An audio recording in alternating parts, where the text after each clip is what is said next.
안녕하세요.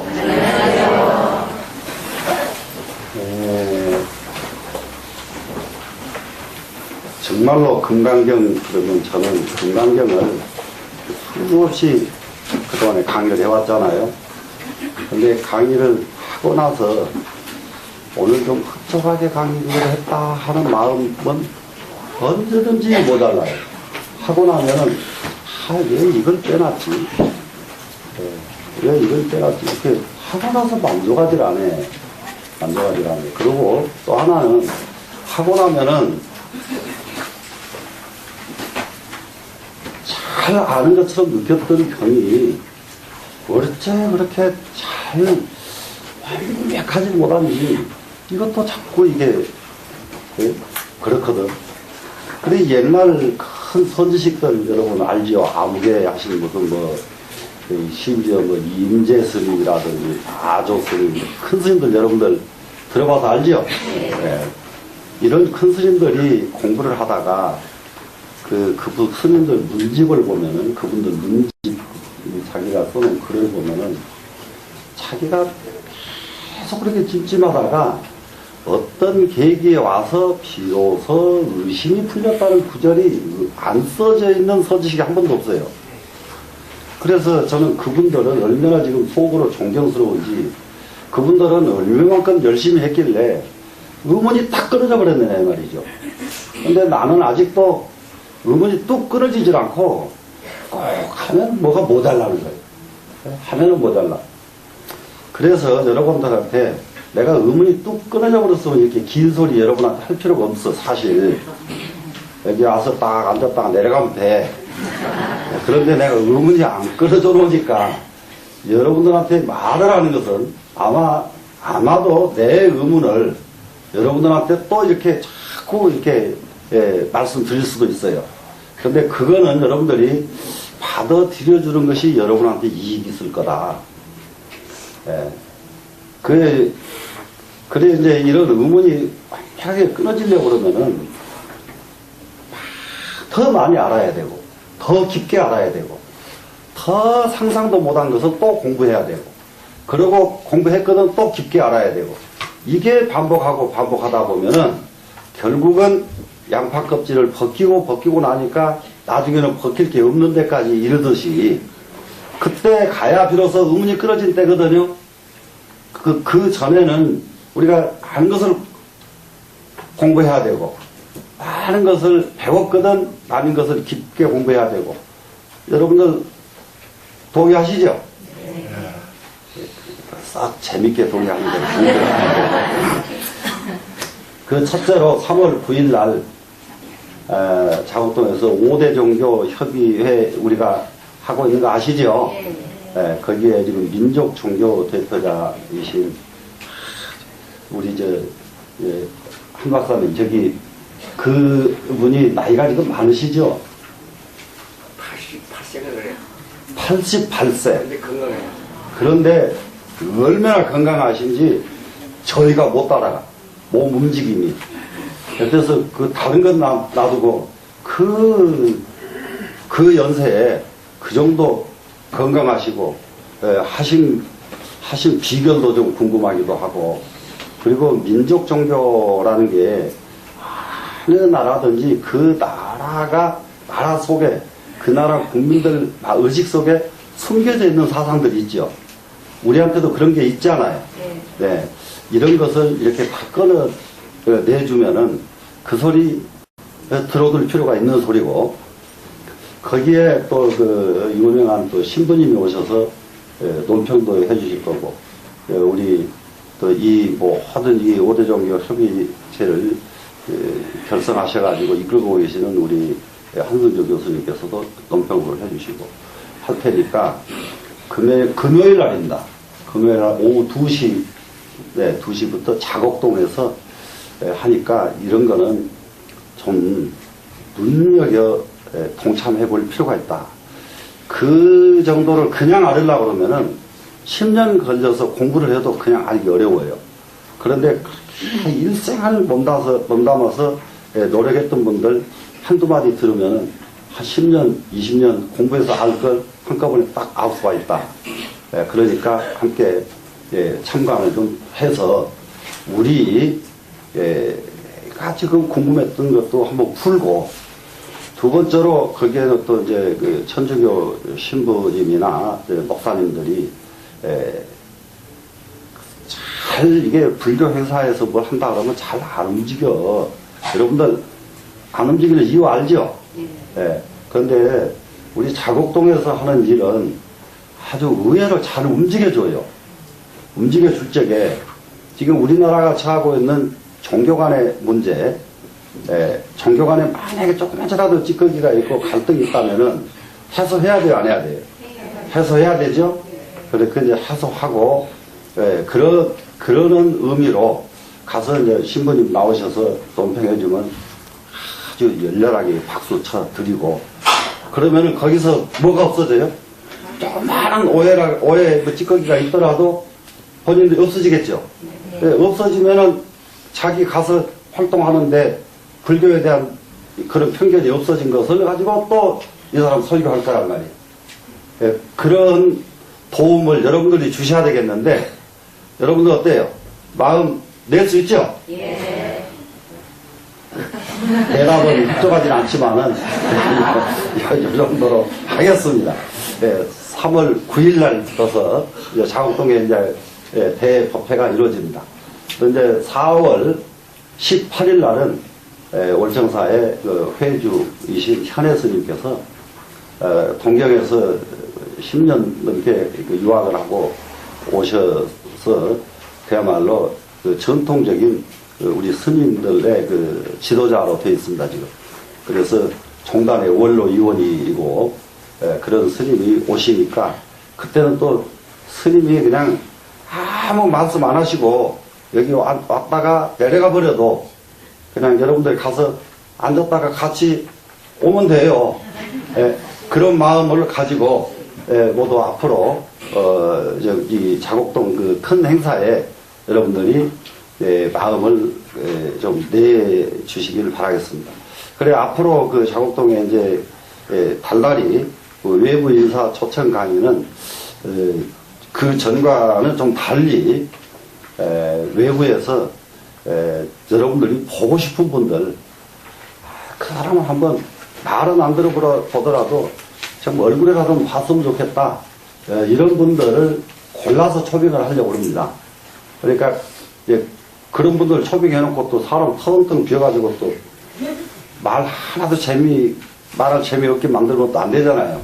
그러니까 우리 같이 자곡동 행사에 열렬하게 같이 참석을 해주시고, 그리고 이제 그런 행사가 열렬하게 아주 대성황을 이루어야 자곡동에 우리가 하고자 하는 일이 있잖아요.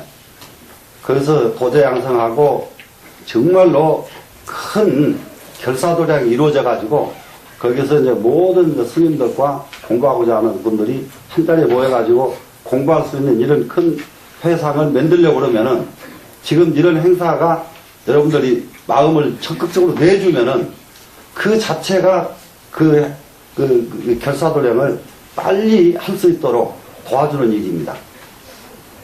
마음 낼 수 있으시죠? 예. 알았습니다. 그러면 이제 오늘 공부 갑니다. 오늘은 59쪽이요. 59.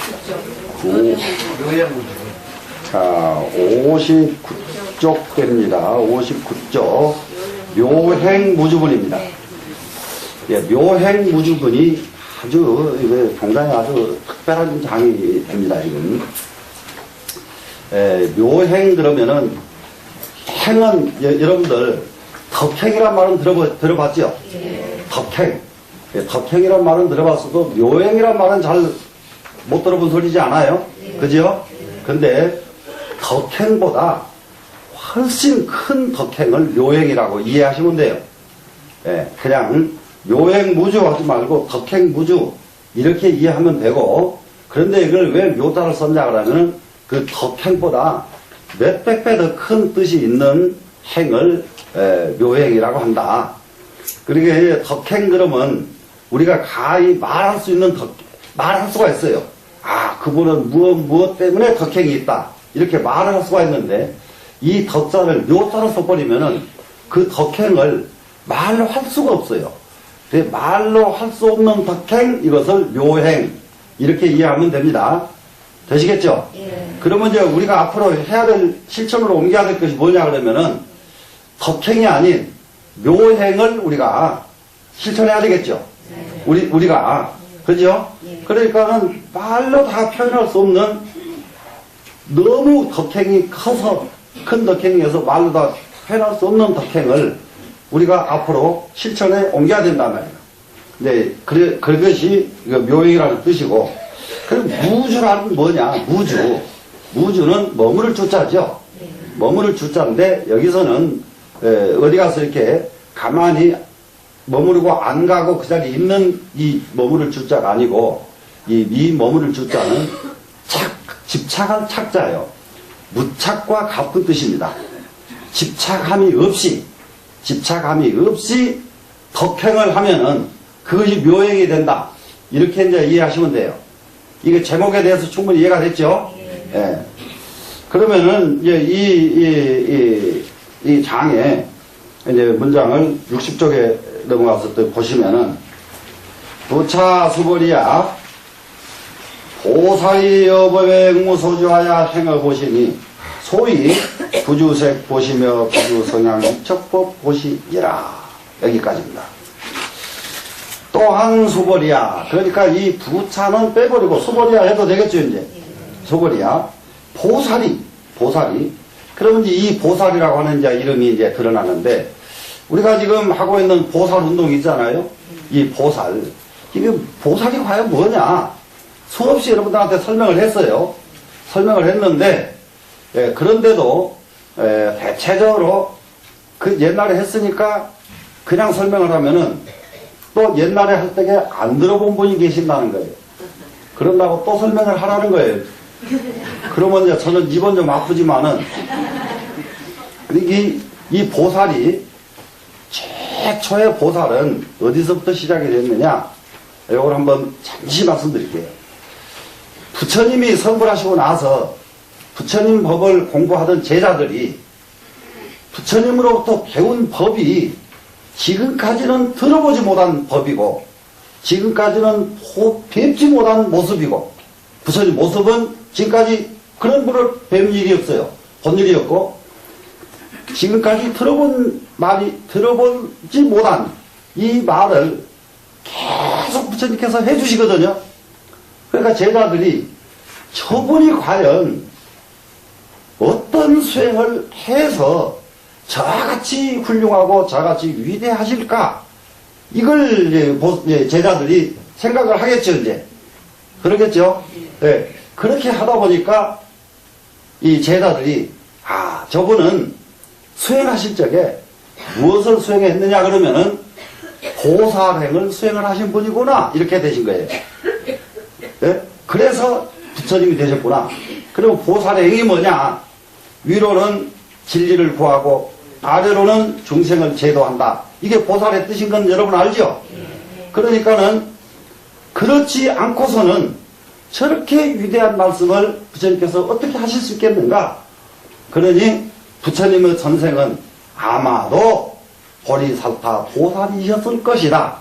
이렇게 해서 부처님 전생 이름으로 붙여드린 이름이 보살입니다. 이해가 되셨죠? 그런데 이제 이렇게 해서 부처님 전생 이름을 보살이라고 이름을 또 붙여놓고 보니까 인도는 여러 번 말씀드렸죠. 신의 나라, 신본주의라고 그랬죠. 신본주의. 그야말로 지금도 인도에는 이 신본주의가 꽉 차 있는 나라예요. 그 신의 나라인데 거기에 수많은 신들이 등장을 해요. 그 소위 말하면은 여러분들이 잘 아는 무슨 제우스 신이다 무슨 신이다 뭐 신들이 뭐 엄청나게 많은 신들이 있죠. 그래서 그 신들을 또 부처님 제자들이 이렇게 생각을 해봤어요. 해보니까 아하, 저분들이 바로 보살이구나. 저분들이 보살이구나. 무슨 말씀인지 알겠어요? 그러니까 부처님께서는 금생의 신이 아니라 전생의 신이셨단 말이에요. 보살. 그래서 모든 신의 이름을 보살로 인식을 하기 시작했어요. 바로 저분들이 바로 신이구나. 저분들이. 그래, 뭐, 제우스 신, 제우스 보살. 이렇게 이제. 정말로요.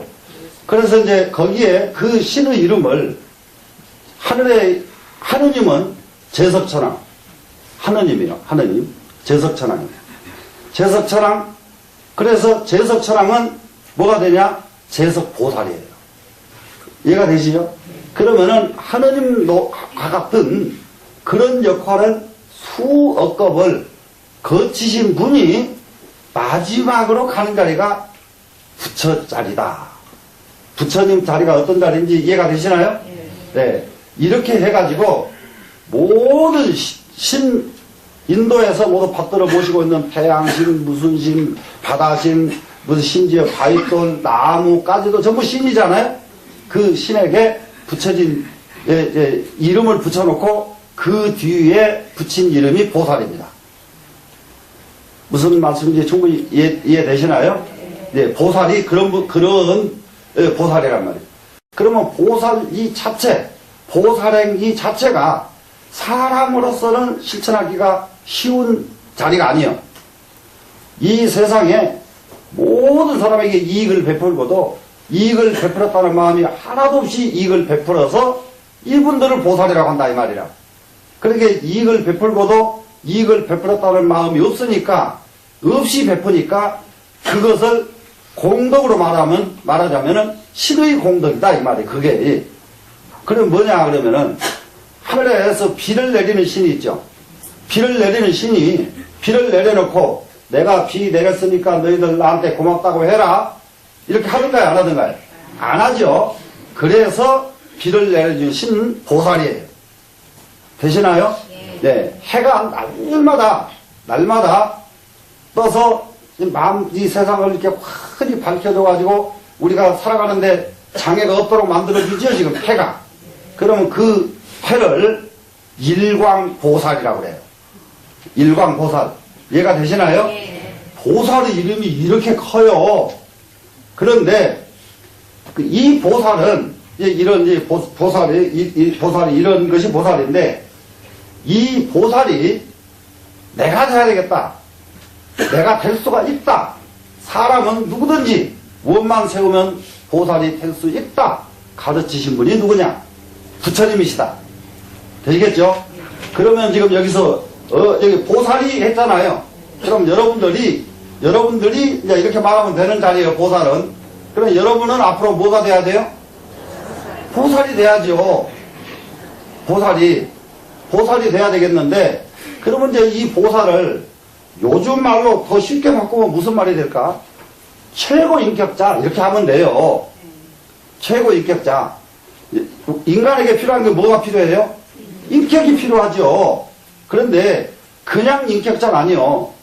최고의 인격자가 보살이다. 이해가 되셨죠? 네. 그러면 이 보살은 법에 응무소조하야 행어보시니 이렇게 됐어요. 법에 응당히 머무른 바 없이 여기서 머무른 바 없어야 된다. 아까 뭐라고 그랬죠? 집착한 바가 없다 이 말이에요. 집착한 바가 없이 보시를 행해야 되나니. 자, 지금 이제 보살은 어떤 분이 보살이에요? 머무른 바 없이 보시를 행하면은 이분이 보살이다. 되시나요? 그러면 여러분들도 좋은 일 하고 좋은 일 했다는 생각이 없으면은 바로 그분이 지금의 보살이란 말이에요. 보살이 따로 있는 게 아니에요. 그렇게 행을 하면은 보살이에요. 그러면 여러분은 우리가 살다가 다 못하면은 순간순간 보살행이라도 하자 이 말이에요. 순간순간을 보살행을 하자 이 말이에요. 일관되게 보살행을 해버리면 진짜 보살이죠. 그거는. 그죠? 근데 진짜 보살은 아직 못했잖아요. 그러니까 어느 때 한 번만이라도 보살행을 하는 거예요. 한 번만이라도 보살행을 하는데 그렇게 하면 뭐지요? 한 번만이라도 좋은 일을 하고 좋은 일을 했다는 생각이 없어졌다 이 말이에요. 이러면 순간이라도 보살행을 했죠 지금. 그러면 이제 지금 와서는 이렇게 순간 보살행을 1년에 한 번 하다가 한 달에 한 번 그럼 좀 더 많아지죠. 그러다가 한 달에 3번, 아이고, 이제, 그렇게 하다가 날마다 한 번씩 보살행을 하면은 보살하고 가까워져요, 안 가까워져? 가까워지죠. 이렇게 해서 보살행으로 우리는 가야 돼요. 이해가 되시죠? 이렇게 가게 하기 위해서 우리가 벌리고 있는 것이 보살 운동이다. 되시겠죠? 네. 그러니까 이럴 적에는 자, 어떻게 그 운동에 참석하면 됩니까? 요렇게만 하셔요. 왜 그것을 해야 됩니까? 이렇게 묻지 말라 이 말이에요. 되셨죠? 예. 또 가서 참석을 해보니까 마음에 안 들어. 마음에 안 들어도 참석을 해. 마음에 든 거 없어요, 본래가. 가서 하다 보면 마음에 들지. 마음에 안 드는 것은 뭐냐? 익숙하지 않으면 마음에 안 듭니다. 맞죠? 예. 네. 그러니까 마음에 안 들어 했더니 어떻게 돼요? 익숙해졌죠? 익숙해지면 마음에 들지요, 이제. 네? 네, 이렇게 해서 날마다 항상 보살행을 할 수 있는 데까지 우리는 운동을 펼쳐야 되겠다. 충분히 되시겠죠? 예. 자, 그러면 응무소조와 행어보시 그럽니다. 이 문장을 여기서 보살이 법에 했잖아요. 이 법자 대신 현장 스님은 일사자로 여기를 번역을 한 거예요. 사에 이렇게 해요. 사에 뭐냐 그러면은 응행보시, 그리고 또 그 다음 문장도 여기는 행어보시 그랬잖아요. 현장 스님은 응당히 보시를 행해야 된다. 이렇게 번역을 했고요. 또 이제 보리유지가 번역을 한 금강경에는 부주어사 이렇게 됐어요. 부주어사. 여기는 우리 구마라집은 법에 그냥 그랬죠. 근데 거기는 부주어사, 그리고 행어보시는 밑에 또 행어보시 똑같습니다. 지금 이렇게 번역이 되어 있습니다.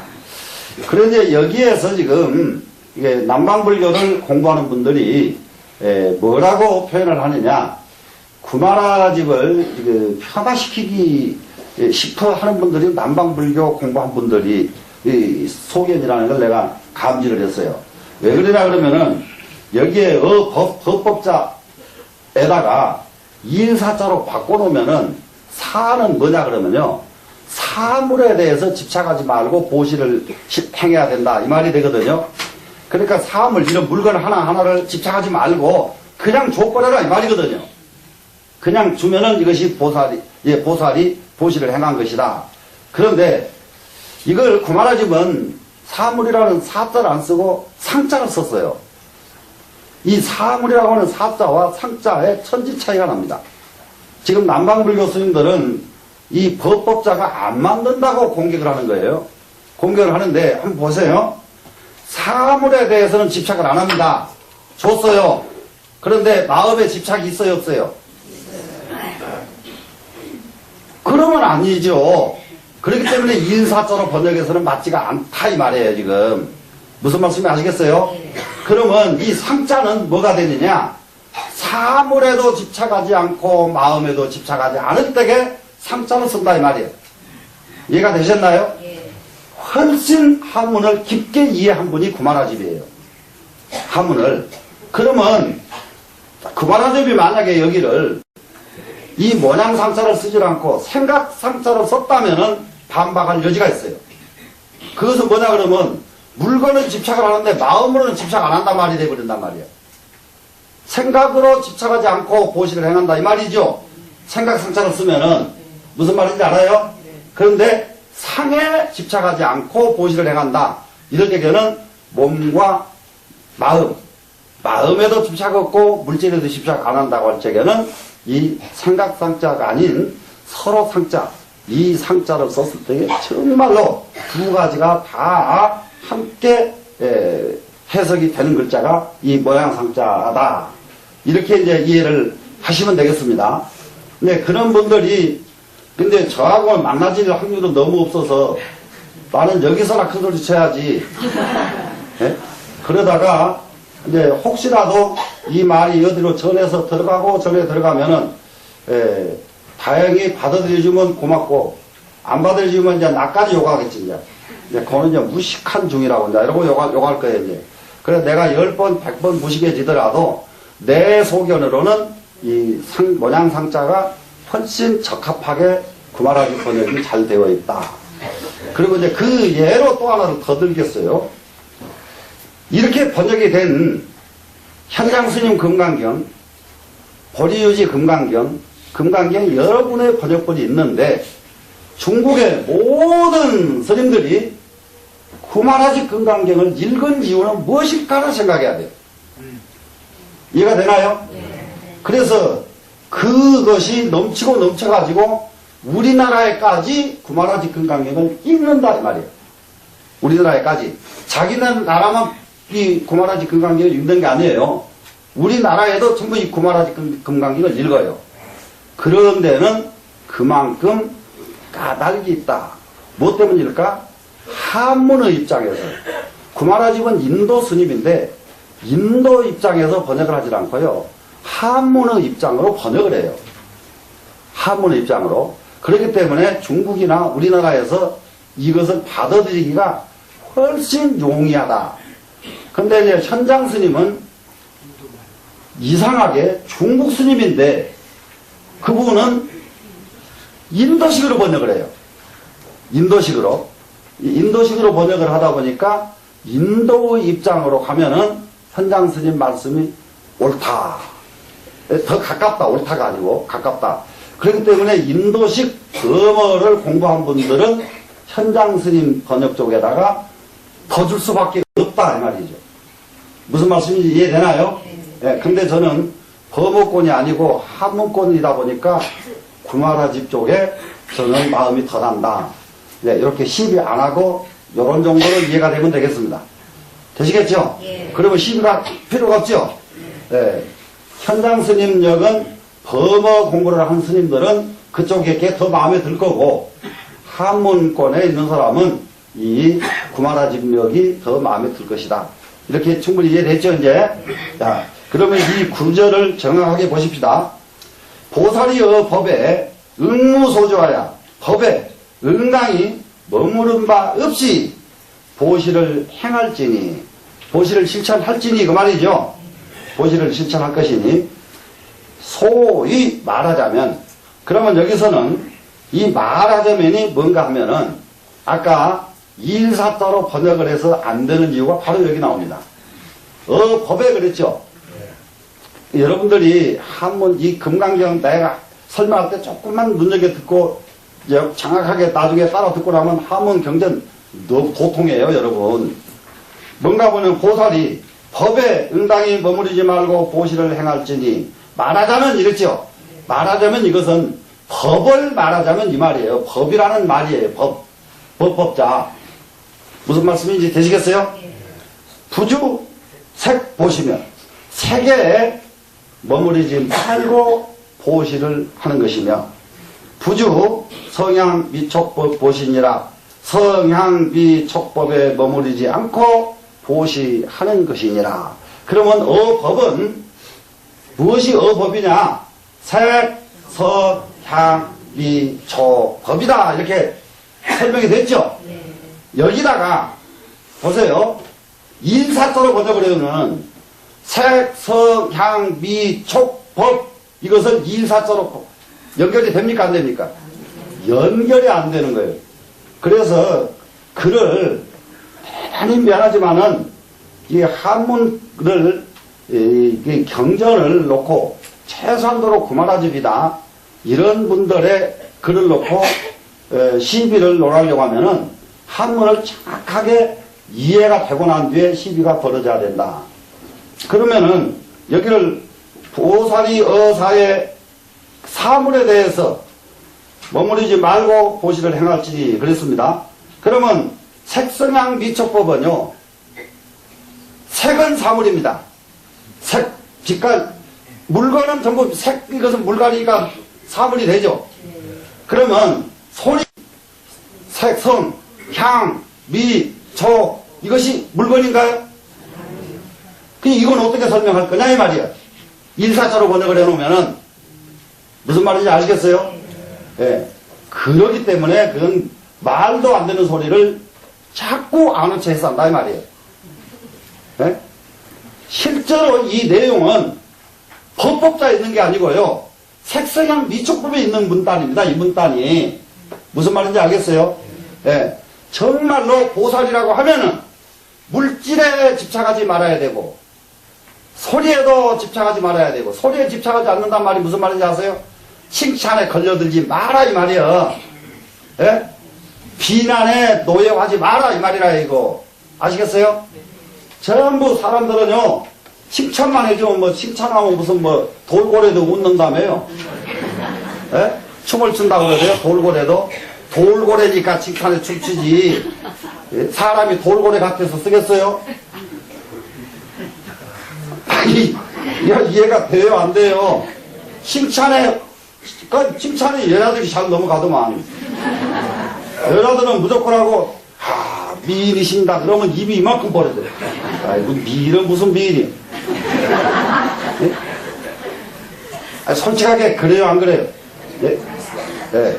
자기 신랑이 한 번도 미인이라고 안 했는데, 딴 놈이 가서 미인이라고 하니까 그냥 헷가닥 돌아본다니까. 예. 미인이라고 아는 신랑이 진짜네. 예? 미인이라고 하는 그놈은 사기꾼이고. 예. 무슨 말씀인지 아시겠어요? 모르겠어요? 그렇기 때문에 이 소리에 집착하지 말고 하는데 일사자가 들어가서 되겠느냐 이 말이야 지금. 그 다음에 또 향기, 향기 있죠? 맞는 거예요. 요즘은 모든 것이 전부 근본을 전부 상실하는 시대예요. 근본을. 어쩌다가 어디 여기서는 지금 그런 분이 잘 안 계십니다.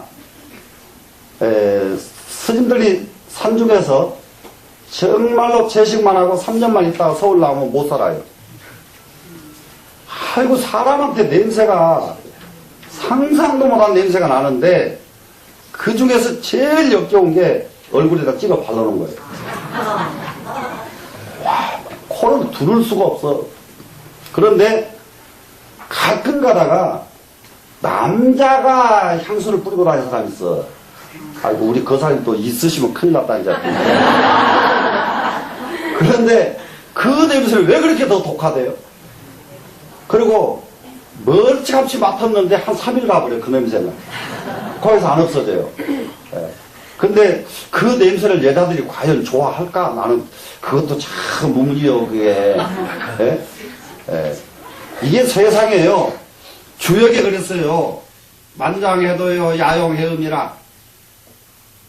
도둑을 맞는 것은 물건을 간직하지 못했기 때문에 도둑을 맞는 것이고 야용해음이라 얼굴에 찍어 바른 것은 이성을 꼬시느라고 찍어 바른다. 그 주역이요. 참 기가 막혀 그거. 그게 언제적 책이요 주역이. 네? 언제적 책이요. 근데 지금에도 딱 맞는다 이 말이에요. 옛날 사상이 이렇게 시간을 초래가지고 맞기 때문에 옛날 사상 하는 거예요. 그런데 그게 이게 찍어 바르는 것이 꼬시려고 찍어 바르는데 그게 안 꼬셔지는 경우가 더 많아.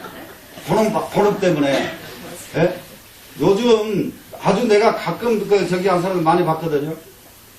멀쩡하던 처녀가 싹 뜯어 받쳐가지고 근사하게 만들어 놓으면 남자들이요 그 사람을요 거의 안 좋아한다는 것을 80% 이상이 안 좋아해요. 그런 여자를. 왜 안 좋아하는지 아세요? 뭐든지 가식을 원하고 꾸밀기를 원하는 사람이다 하는 마음이 남자들 마음속에 딱 이미 여기다 자리 잡아버리거든요. 그렇기 때문에 꾸미기 좋아하는 사람을 누가 좋아하겠어? 나 어떤 남자가 좋아하겠어요? 네. 좋아하는 사람 있어요? 좋아하는 사람 있어요? 근데 아이고야 만약에 지금까지 얼굴 뜯어 고쳤거든 풀 수가 없거든. 더 이상 안 하자. 더 이상 안 하자. 안 하기 운동을 해야 돼. 이것도 우리 보살 운동에 하나 넣어야 돼. 네. 절대로 얼굴에 손 안 대기 운동. 네. 그런데 향이 정말로 사람한테서 생각이 올바른 사람한테는요, 향을 뿌리지 않은 진짜 인간의 향이 있어요. 그 향이 최고입니다. 그런데 그걸 언제까지 알았는지 아세요? 조선시대 임금들이 그걸 알았어요. 그래가지고,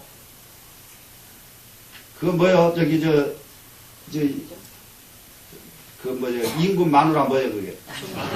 왕비 간택할 때게요, 대단히 미안하지만은요, 여름에 합니다. 간택 기간이 여름이에요. 왜 한지 아세요?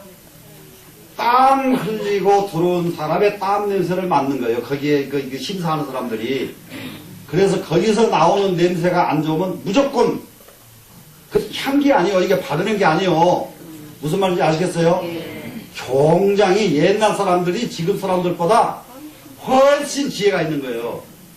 네? 지혜가. 이게 인간의 본연의 냄새가 좋아야지, 이거 발라서 좋은 냄새에 속으면 되겠어요? 안 되겠어요? 안 되겠죠?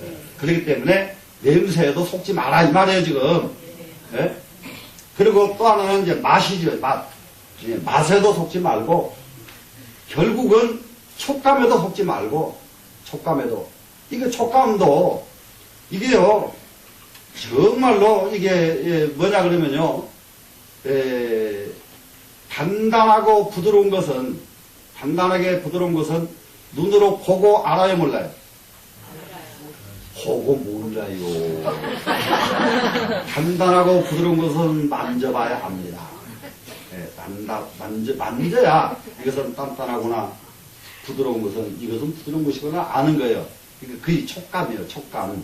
그래서 촉감에도 집착하지 말고, 그리고 법에도 집착하지 말아라 하는 것은 소위 말하면은 그 사람의 행위예요. 여기서는 행이 얼마나 인간에게는 위선적인 행위 많은지 말도 못해. 그래서 행을 보고 사람을 선택을 했더니 나중에 딱 선택하고 난 뒤에 보니까 아이고야, 이게 후회가 만나는 경우가 얼마나 많은지 몰라. 아시겠어요? 모르겠어요? 그래서 여기에 214자에 해당되는 글자는 빛깔이라고 하는 색자 하나밖에 없어요. 그렇기 때문에 사해하고 번역하면 안 된다 이 말이에요. 석양 미촉법은 거기에 해당이 되지 않아 버리잖아요. 그런데 법에 이렇게 해놓으니까 법에 이렇게 해놓으니까 여기를 이 법자로 써놓으니까 이 법에는 다 들어가요, 안 들어가요? 색성양 미촉 법에 다 들어가 버리죠. 다 들어가서 이와 같이 구마라집은 구마라집의 번역이 정말로 탁월하게 번역이 됐다 하는 말씀을 여러분도 함께 이제 이해를 해주시면 좋겠습니다. 그러면 결국은 보살은 무엇이 보살이냐? 색, 선, 향, 미, 초, 법에 집착하지 않고 보시를 행하는 분은 보살이다. 되셨죠? 예. 그러니까 여기에는 물질에도 집착하지 않고, 마음에도 집착하지 않고, 심지어 미각에도 집착하지 않고, 향기에도 집착하지 않고, 소리에도 집착하지 않고, 모든 것이 다 집착이 끝난 상황에서 보시를 행하니까 이 사람은 보살이라고 말할 수가 있는 겁니다. 되시겠죠? 그러면 이제 이 행을 우리도 이제 실천에 옮겨야죠, 이제. 그런데 날마다 실천에 옮길 수가 없으니까 영 안 되면 오늘 이 공부하고 난 여러분은 1년에 한 번만이라도 이걸 꼭 실천에 옮기도록 마음에 새기시라고요. 1년에 한 번. 그 전에 이런 분이 있었어. 나 처음 여기 오니까 1년 동안요 해운짜리 이렇게 모아가지고요 1년이 딱 되면은 그걸 가지고 시주를 하는데 어떻게 시주하느냐, 자기가 아는 것으로 하는 게 아니에요. 아는 것 모르는 것, 그냥 그때 마음 내키는 대로 누가 지금 이렇게 그거 돈이 준비하고 이렇게 있는데 행사를 간다 그러면은 아이고 제발 저희가 얼마 안 되지만 이걸 좀 갖다가 이게 써주세요. 또 어디 한다고, 이거 좀 해주세요. 이렇게 내가 하는 분을 내가 봤어요. 네. 그래, 그것은 뭐예요? 완전히 이제 무주상이죠. 그 행사에서는 누가 보는지 모르죠. 그죠? 네. 그렇게 하는데, 그거를 날마다 할 수는 없고, 1년에 한 번씩 했단 말이에요. 한 사람이 있었단 말이에요. 근데 이걸 1년에 한 번 이렇게 해도 좋고, 아니면 한 달에 한 번, 한 달에 한 번 할 적에 꼭 물질 가지고만 하는 거 아니에요. 돈만 가지고 하는 게 아니란 말이에요. 좋은 일 하는 거는. 맞죠? 예. 네. 그래, 이게 한단 말이에요. 그런데 이렇게 하라고 보니까요. 무엇을 해야 될지 찾고 있어. 몰라가지고. 그런 분들이 대부분이요. 그런 분들을 위해서 내가 한마디 해드릴게요. 할 일 너무 많네. 금강산에 들어오면 법당, 부엌, 사무실 막 다 청소하고 다녀요. 진짜요. 내가 한 달에 한 번은 내가 서원에 가서 이거 하겠다. 이렇게, 이거는 행로로 실천하지 않으면 절대로 이거는 안 되는 일이기 때문에 어려운 데 가서 하지 말고 가까운 데 가서 하란 말이에요, 이렇게. 되셨죠? 네. 대답 안 해요. 네. 그리고요, 제가 지금 이렇게 보니까요, 몸뚱이는 부려먹어야 돼요. 몸뚱이를 안 부려먹으면은 늙어서 진짜 병골 멸하지 못합니다. 몸뚱이 무척 부려먹어야 돼요. 몸뚱이는. 그러니까 몸뚱이 아끼지 말 것. 자, 그러면 여기서 지금 보시를 행하고 백석생한 미촉법에 집착하지 않고 보시를 행한다 그랬습니다. 지금.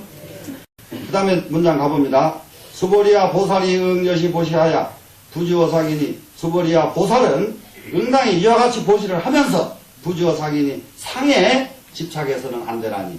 상에 머물러 있어서는 안 되나니. 되셨죠? 예.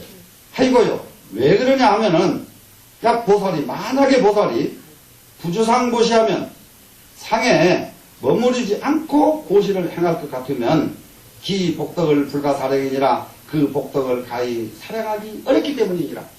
상에 머무르지 않고 보시를 하기만 하면은 그 복은 말할 수 없는 복을 받을 수 있기 때문이니라. 아셨죠?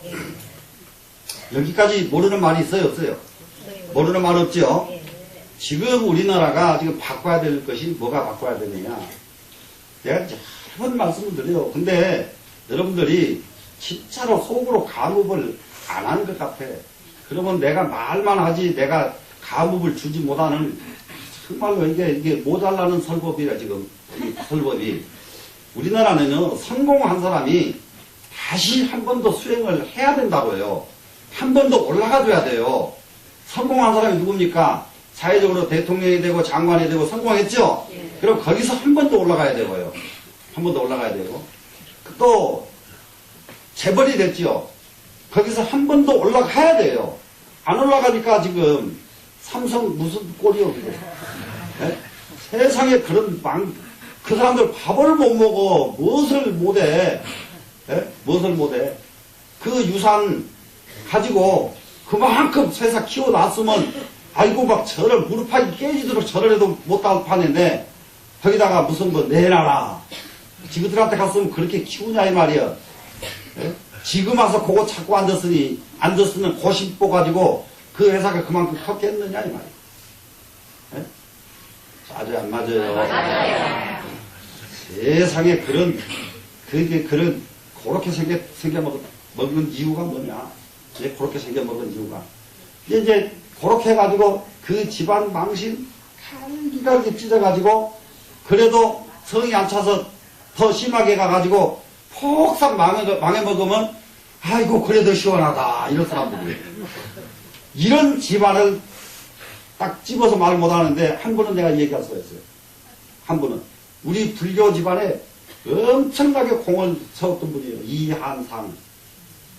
저기 풍전상가 알죠? 지금 저기 경복궁 앞에 종합청사 전부 이한상 씨가 졌어요. 이한상 씨 그때 우리나라의 10위권 안에 들어간 재벌입니다. 네, 재벌이요. 그런데 그분이 불행하게도 본부인 놔두고요. 둘째 부인을 만나면서 부자가 되기 시작했어요. 둘째 부인 만나면서 부자가 되기 시작했는데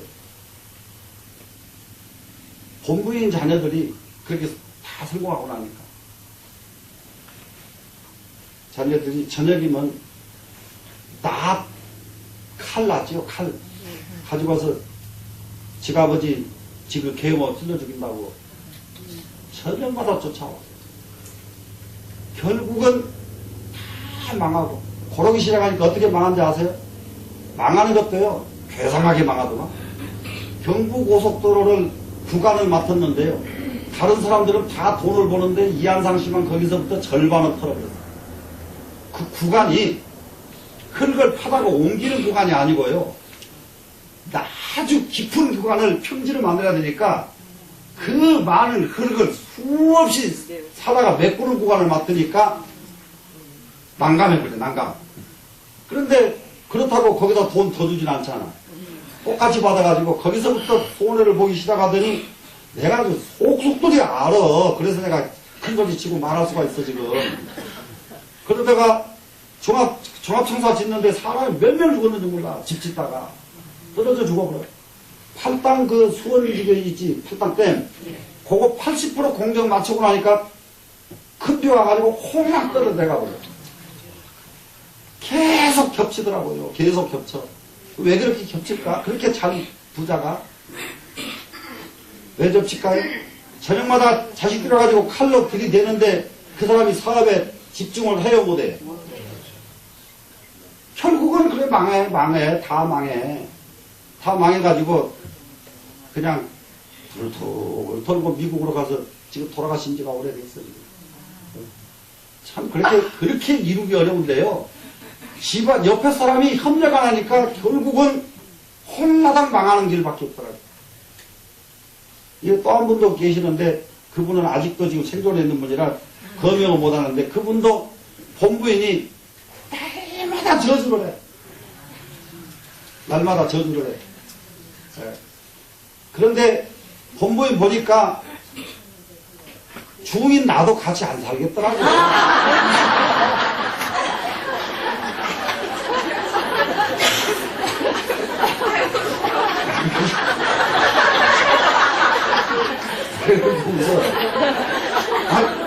그런데 딴 여자 가지고, 근데 그 둘째 부인은 정말로 아주 미모가 아주 막, 그냥 아주 막, 딱 나서면요, 온 동네가 버렸습니다. 둘째 부인은. 근데 그 만화님 만나고서 부자 되고 그 일을 만난 게 아니야. 그러니까 부자가 되려니까 복 있는 여자가 먼저 들어오더라고. 복 있는 여자가 들어오고 나니까 그 다음에, 아까 이한상 씨도 그래요. 그분 부인이 상품한데요. 겉성스럽기가 말도 못해. 예. 그래서 그 사람, 이게 돈이 들어올라가니까 진짜 더 깊게 생긴 여자가 들어와, 먼저. 들어오고 나니까 부자가 돼. 근데 묘한 것이 그분들이요, 그 전 남편하고 살 적에는 찌질이 가난해서 그렇게 잘생겼는데도. 그렇기 때문에 못 살고 만 거예요, 전 남편하고도. 그랬는데, 그렇게 다음에 만난 사람하고는 그게 어떻게 그게 맞아 들어갔어. 막 성공을 하거든요. 이제 거기까지만 하고. 우리가 굉장히 중요한 것은 성공한 사람이 반드시 유지하거나 앞으로 개성하려고 하면은, 개성시키려고 하면 공부를 해야 된다. 그리고 또 하나, 성공한 사람이 그때 무엇을 해줘야 되냐면 업장 소멸이 반드시 따라가줘야 된다. 왜 그러냐면은 그런 만화님들이 딱 뒤에 따라 있으면은 그건 업이란 말이에요. 무슨 말인지 알아요? 예. 그러면 그 마누라를, 그런데 내가 물어봤어요. 근데 마주하기가 싫어서 안 된다 그러더라고. 근데 그 마누라는 마주하기를 원해요. 그러니 상당히 난감하며 그렇고 마주하기를 원하고 본인은 마주하기가 싫대요. 본인은. 근데 나는 그걸 이해를 하겠어. 그냥 마누라 아니어도 별로 옆에 있으면 별로 안 편하거든요. 그런데 마누라가 그런 사람이요 그러면 옆에 있기를 얼마나 싫어하겠어요. 왜 그러죠? 그럴 적에는 그 집 자식들이 현명해야 돼요. 자식들이 그걸 풀어야 돼요. 그런데 자식들이 아이고 워낙 재벌 다 돼버렸는데 뭐가 부족해서 자식들이 그런 눈이 열리나요? 안 열리죠? 그러면 결국은 그 저주가 계속 가면은 망한단 말이에요. 결국 망해요.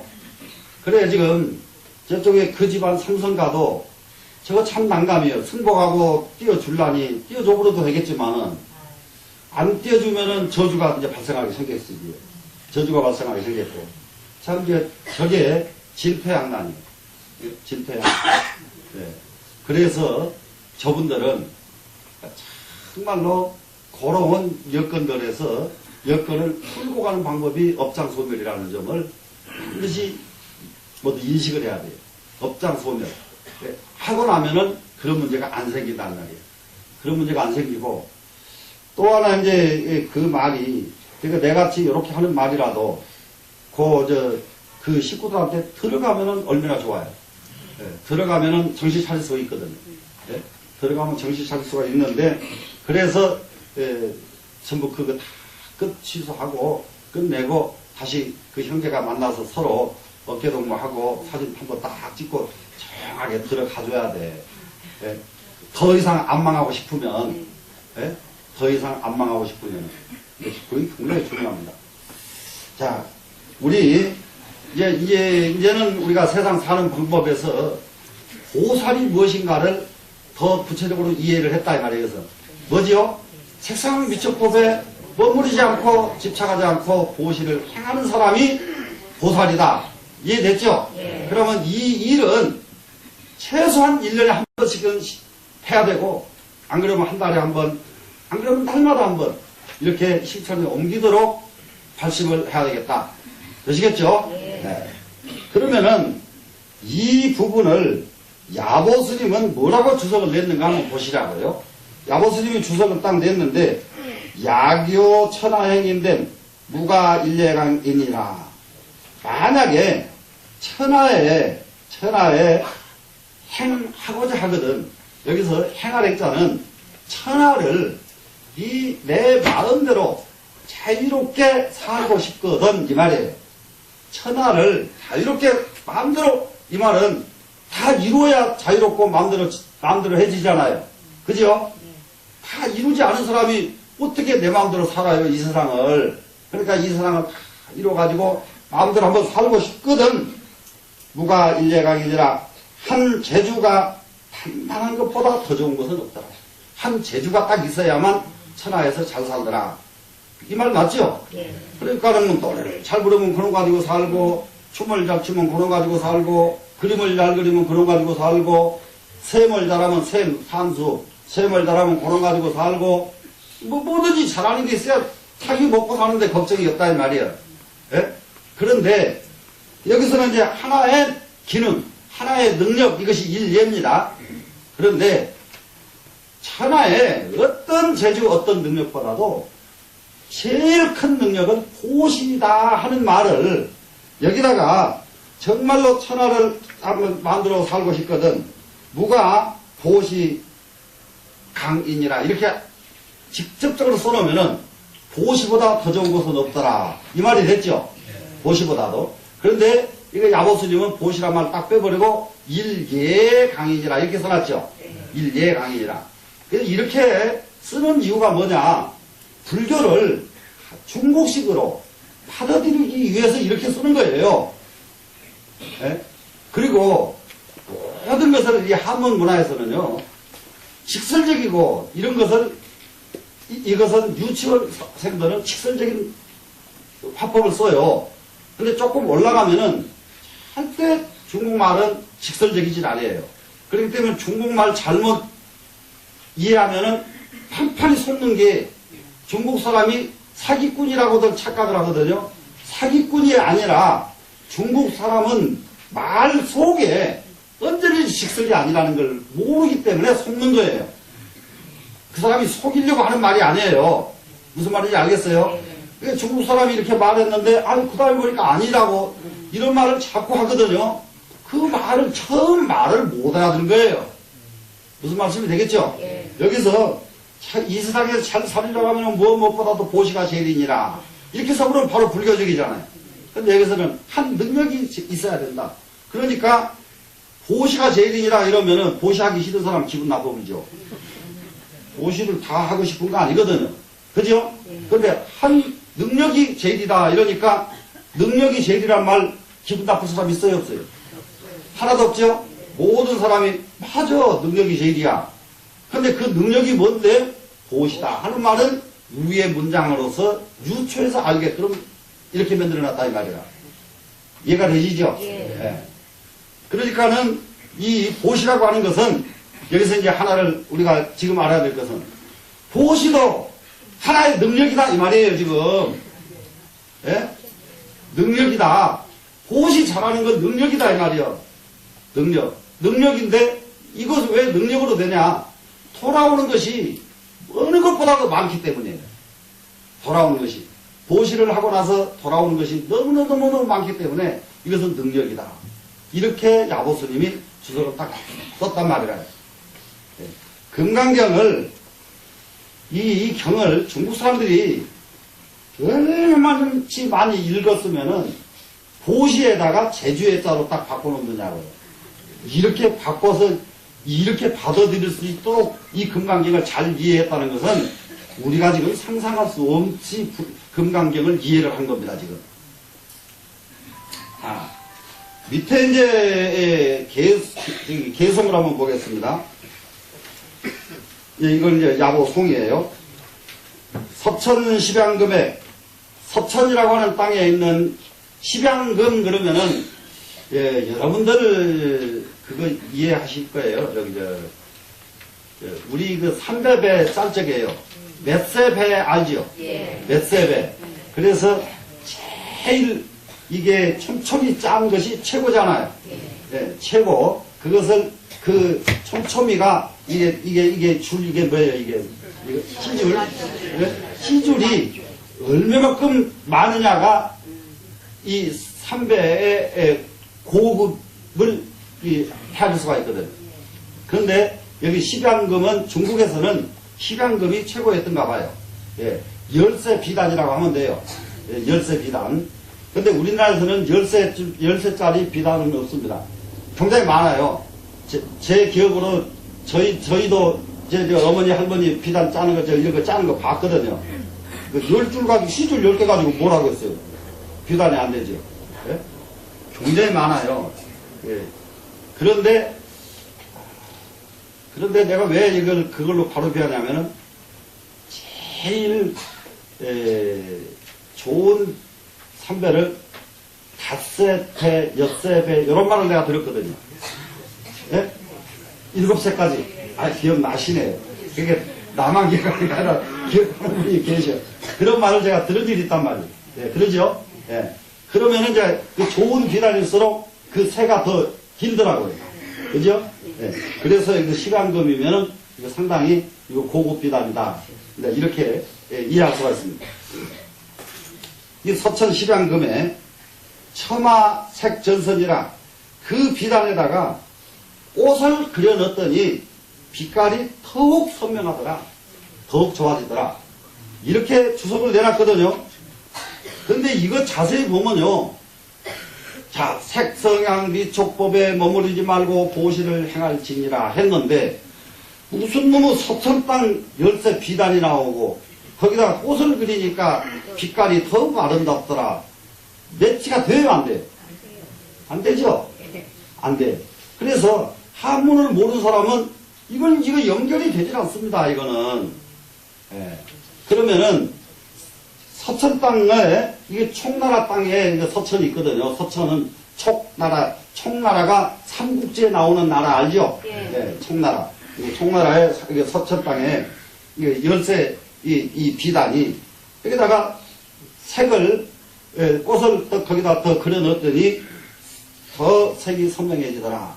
그러면은 열세 배는 여기서 나오는 무주상을 설명한 거예요. 무주상.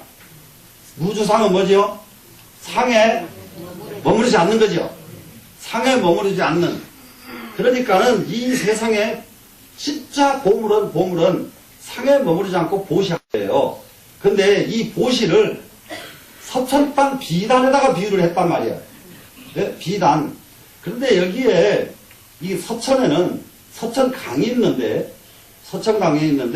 이 사람들이요 비단을 딱 짜가지고 그 강에 가서 비단을 딱 빨기만 하면은 거기서 나온 비단이 처음에 짤 때보다 몇십 배로 더 아름다워져 버리는 거예요. 물이 얼마나 좋든지. 그래서 그 강을 탁금강이라고 그래요. 비단 세탁하던 강이다. 서천강에 있는 비단 세탁하던 강, 이 탁금강이라고 하는 이런 이제 금강이 이게 서천입니다. 지금 이 서천 그 열쇠 배 이것만 해도 너무 보물인데 거기다가 꽃문양을 넣어놓으니까 더욱 색이 분명하더라. 그러면은 무주상의 자체가 딱 무주상이 돼버려. 상에 집착하지 않아요 지금. 그러면 상에 집착하지 않는 무주상은 무엇을 상징하냐 그러면은 세상 살아가는 지혜를 상징합니다. 지혜 갖춘 데다가 거기다가 보시까지 행하니까 색이 서천 비단에 안 그래도 좋은 비단에다가 꽃구름 보탠 거하고 똑같이 됐더라. 그러니까는 무주상의 지혜를 가진 사람이 보시를 실천한 것은 서천강에서 나오는 비단과 같다. 이렇게 현실 생활에다가 끌어다 붙였단 말이에요. 현실 생활에다가. 예. 그러면은 이 사람들은 그 중국에 유명한 것이 비단이잖아요. 예? 무슨 비단이 장서 왕서방 하는 거 있죠. 그게 비단이 유명해서 그렇거든요. 근데 중국 비단은요, 저는 여기 원로 교수, 민희식 교수님한테 얘기를 들었는데, 한국 비단을 못 따라갔답니다. 전 세계에서 제일이었답니다, 한국 비단이. 예, 그리고 그 중국 비단은 아무것도 아니래요. 그리고 로마 그쪽에 가면은 한국 비단 중에서 여러분들 제일 좋아하는 비단이 색동저고리감이에요. 여러분 저기 알죠? 색동저고리. 그 비단은 한국에서만 났는데요. 중국에는 그런 비단이 없대요. 네, 그 비단을 로마에서 제일 좋아해가지고 신라 때 이미 로마와 엄청난 교역이 일어났던 나라가 우리나라예요. 그 비단을 가지고. 중국보다 훨씬 앞선 비단. 근데 신라가 지나고 여기서는 지금 송나라 때이기 때문에 신라를 까마득하게 잊어버리는 나라들이고, 이 나라들은. 그러니까 자기네 서천 비단밖에 몰라, 이 사람들은. 예, 신라 비단은 모른단 말이라요. 이 사람들은. 예. 그래서, 그러면은 그 시대에 최고 가는 명품에다가 요즘 비유를 뭘로 했습니까? 무주상 보시. 그 시대의 최고 명품에다 비유를 했다, 이 말이라, 지금. 야보스님 착상이 기가 막히다, 이 말이에요. 예? 예. 그러면 지금 시대의 최고 명품은 뭘로 치면 될까요? 예. 그냥 마음대로 오늘 딱 타고 달나라에 갔다가 하룻밤 자고 내일 탁 내려올 수 있는 비행기 하나 있으면 제일 좋겠네요. 예. 그런 정도 명품이 무엇과 같느냐? 무주상 보시와 같다. 요렇게 비유를 현실화시켜 놓은 이게 주석이라고 해요. 이해가 되시죠? 예. 그래 하고, 욕지단적인데 만약에 단적한 뜻을 알고자 한다면, 정말로 그런 뜻을 분명하게 알고 싶다면, 북두를 면 남간이여다, 북두칠성을 남쪽에서 볼지어다. 이 말도 뭘 말인지, 북두칠성을 어떻게 남쪽에서 보라고 하면 그러면은 남쪽을 딱 봐도 뒤에 있는 북두칠성이 훤히 보이더라. 이렇게 이해하기가 딱 쉬워. 왜 그러냐? 도통하고 나면은 동서남북이 없어가지고 남쪽 딱 보고 있는데 북두칠성이 보이더라. 이렇게 설명하기가 쉬운 구절이라고 해요. 옛날에 나도 그렇게 설명한 일이 있어요. 예? 이게, 그래서, 정말 공부는 끝도 값도 없이 해야 돼요. 북두칠성을 북극성이라고 하고요. 그런데, 남령남자 별성자 남성이 있어요. 북두칠성, 북극성을 남성이라고도 이름을 해요. 남성. 예? 그러니까, 북두칠성은 하나인데, 이름은 뭐예요? 두 개가 됐죠, 지금?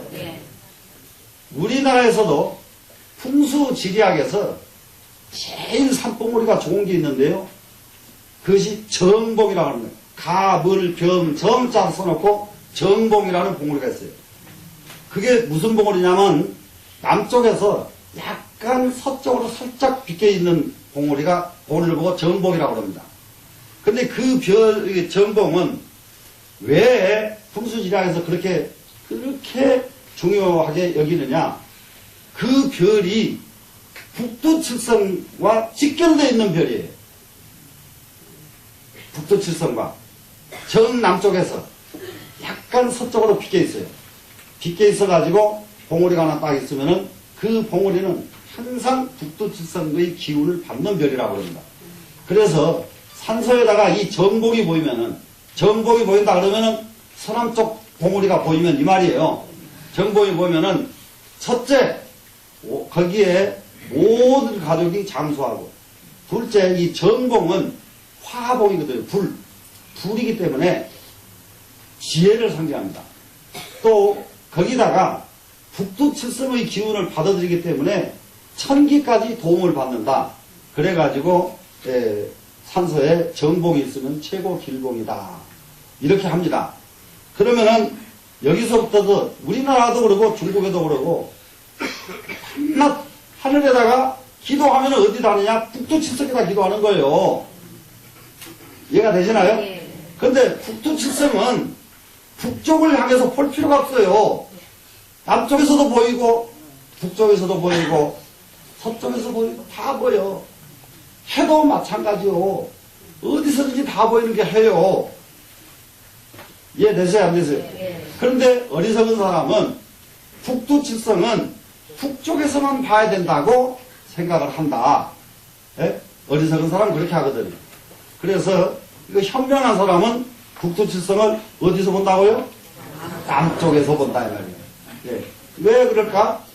북두칠성과 남성이 본래 둘이 아니기 때문에. 이 말은 무슨 말이냐? 중생과 보살이 본래 둘이 아니기 때문에. 그리고 누가 중생이고 누가 보살이냐? 부주 색성양 미척법 보시를 행하는 사람은 보살이요, 행하지 않는 사람은 중생이잖아요. 그러면 중생과 보살은 어차피 하나예요. 똑같은 북두칠성이 남성이고 남성이 북두칠성이고.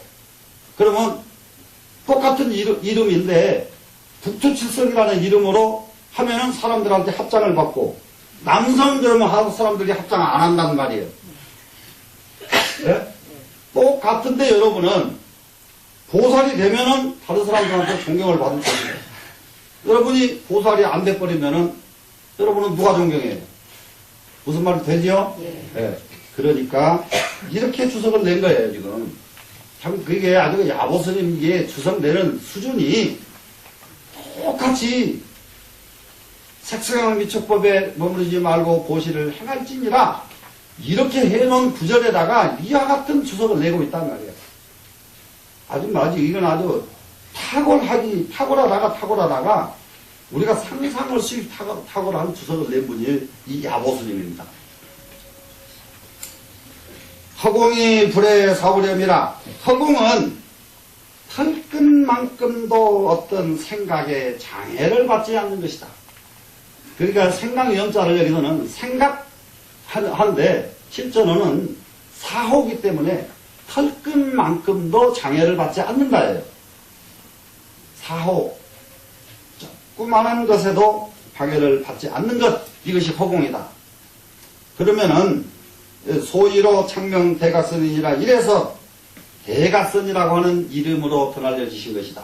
누가 부주 색성양 미촉법에 머무르지 않고 보시를 행하신 부처님을 뭐라고 그러죠? 대각선. 대각선 부처님께서는 어째서 대각선 부처님이 되셨느냐? 색성양 미촉법에 머무르지 않고 보시를 행하셨다. 그러면 부처님은 무슨 보시를 행하셨느냐? 중생을 향해서 수많은 법을 가르쳐 주신 것이 보시거든요. 이해가 되시나요? 네. 부처님께서는 조금 더 그야말로 뭐 수천 가지 법을 하나도 아끼지 않고 다 주셨잖아요. 그런데 주시면서 무엇을 했습니까? 내가 너희들을 제도했느니라 이 마음 안 가지시고 요절 시간에 또 했죠. 제도를 받은 사람은 나는 부처님한테 제도를 받았노라 이 생각을 안 갖게끔 제도를 해주셨다. 이것이 뭐예요? 색성양 미촉법에 머무르지 않고 보시를 행하는 것이다. 이해가 되셨나요? 네. 그래서 앞에 구절과 지금 구절을 똘똘 묶어가지고 똘똘 묶어가지고 허공은 이 우주 허공인데 이 허공은 누구냐? 부처님은 허공과 같은 분이다. 또 허공은 누구냐? 보살은 허공과 같은 분이다. 그런데 중생은 뭐냐? 허공과 같은 중생이에요. 똑같아요. 그런데 중생은 아직 각이라고 하는 이 과정에 들어가지 못했기 때문에 털끝만큼의 장애만 받는 게 아니라 그야말로 색성향 미촉법에 소리의 장애, 향기의 장애, 맛의 장애 전부가 장애 아닌 것이 하나도 없어. 여러분들 장애 아닌 거 알아요? 내가 장애, 이 맛에 대한 장애 중국 가서 알았다니까요. 중국 가서 딱 첫 번째 저녁에 여기 여행사 따라서 관광 갔을 때 중국 가서 먹는 음식은요, 그건 신선 음식입니다. 그거는 얼마나 좋은 음식인지 말도 못해요.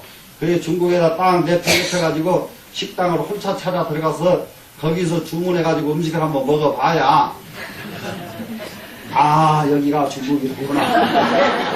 네? 다른 사람은 상이 너무 근사하게 보이길래 그걸 시켰단 말이에요. 입에 딱 넣었는데 이 아래 배창자까지 다 넘어오는 거예요. 참 동안 이렇게 하고 있는데 눈물이 여기 계속 줄줄줄. 근데 그러면서도 그 와중에서 쳐다보니까 아이고 그렇게 맛있게 먹고 있는 거예요. 그래서 거기서 생각을 했다니까 이 음식을 먹어서 안 죽으니까 저렇게 있겠지. 그러면 안 죽으면 너도 먹어라. 그러고는 그걸 안 내버리고 쭉 삼켜버렸거든. 생키고 나서 그 다음 번째 음식을 넣으니까 잘 만들어가. 그래서 거기 갔다 오고 나서 입맛이 얼마나 달라졌느니 저는 늘 말씀드리면 김을 못 먹었단 말이에요. 비려서.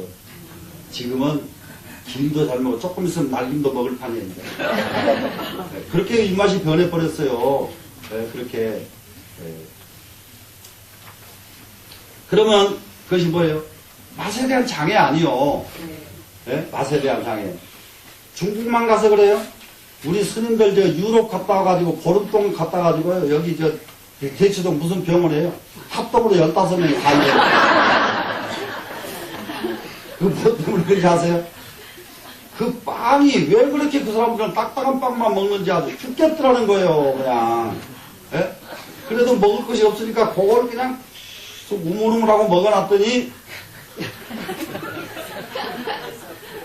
전부 와가지고요, 장이 뒤틀려가지고, 그러니까는 소화를 못 시키는 게 문제가 아니라 장이 뒤틀려버려요. 이렇게 장애를 받는 게 인간이요. 이렇게 장애를 받는. 그래서 색성향 미촉법에 구애받지 않는 사람, 그거는 지금 말씀드렸죠? 먹는 것, 애들 까탈스럽게 안 먹으려는 거요. 딱 둘게 펴서라도 먹여야 돼. 왜 그러냐면, 먹으면 안 죽어, 그놈. 그리고 안 죽어야 그놈은 살아. 그리고 그걸 먹어야. 그렇기 때문에, 이것저것 먹을 줄 알아야 맛에 장애가 없죠? 색성향 미촉법에 우리는 수없이 장애가 있단 말이에요, 인간은. 근데 이 장애에서 소름 털고 벗어 나와야 그 때문에 대각선이라고 하는 크게 깨달은 신선이지 않아요. 대각선이라고 하는 이름으로 영원히 이 세상에서 없어지지 않는 이름으로 날리게 될 것이다. 되시겠죠? 네. 아이고, 이거, 내가 설명을 너무 처음 오신 분들을 위해서 한다고 한 것이 너무 설명이 구차했는지 이 한 단을 다 못 넘기고 여기서 마치게 되네요. 자, 오늘 여기서 마치겠습니다.